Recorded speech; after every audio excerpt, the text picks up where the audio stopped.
দিতে ভিতরে নেবে বাবু। বলো বলো রাজা রামচন্দ্র ভগবান কি। আর হর সুগ্রীবের সঙ্গে দয়াল রামের মিত্রতা হয়ে গেছে। কিন্তু বাবা কিছু মানুষ কলিযুগে আছে, মা ভিতরে বন্ধ হইল বাবু, কিছু মানুষ কলিযুগে আছে, ঠাকুর যখন ধন নিয়ে দেয় না তখন অহংকার ঢুকে যায়।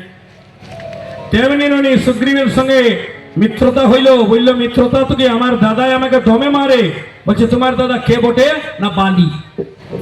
বালিকে কেমন মারবে না বাবা, এমন মারতে পারবে না। তবে না বালির কাছে গেলে দাঁড়াইলে আধা বলটা ঘটে যায়, বরদান আছে সূর্যের।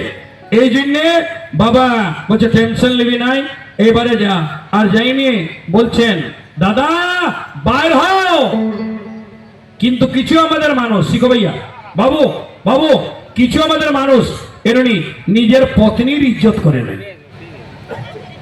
আর যেই সনাতন ধর্মে মহিলার ঘরে ইজ্জত হয় নাই, সেই ঘরে কত ধর্ম হোক লক্ষ্মীর বাস নাই, হইতে পারে না। যে নারীর সম্মান করে, মায়ের, ধর্মপত্নীর, বিটির, হয় না, যা যা যা সম্মান করে, মানে মহিলার সম্মান যেই ঘরেতে হয় সেই ঘরেতে লক্ষ্মী বাস করে। তারাই বলছেন, তারাই বলছেন বিটি যাইও না স্বামী, দান চক্ষু নাচিছে, এমন বুঝি কোন যে বিপদ ঘটে গেছে।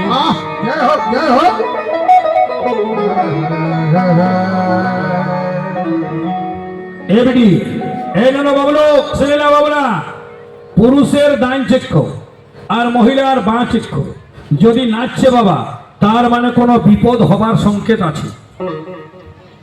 আমাদের তারাই বলছেন স্বামী আজ আমার বাম চক্ষুটা নাচছে, যাইও না। জানো বেটি বালি না তারাকে ধাক্কা মেরে দিল। আরে আমার পাতা বড়শালী জগতে কেউ নাই। হ্যাঁ, আমি রাবণকে 6 মাস কাকে রেখেছি, যে কৈলাসকে তৈরি করে তাকে কাকে রেখেছি, তুই কি করবি পালা। আর নিজের বউকে ধাক্কা মারি দিল বেটি। নারীকে ধাক্কা মারা মানে তার ঘরে বজ্রপাত। এই জন্য যত রামনগরে পুরুষরা আছেন, হেমন্ত বাবা বলে যাচ্ছে নারীর অপমান করবেন নাই, ঘরেতে নারীর সম্মান করবেন। যেই ঘরে হয় নারীর সম্মান সেই ঘরে বসেন ভগবান। যেই ঘরে নারীর অপমান সেই ঘর যমের স্থান।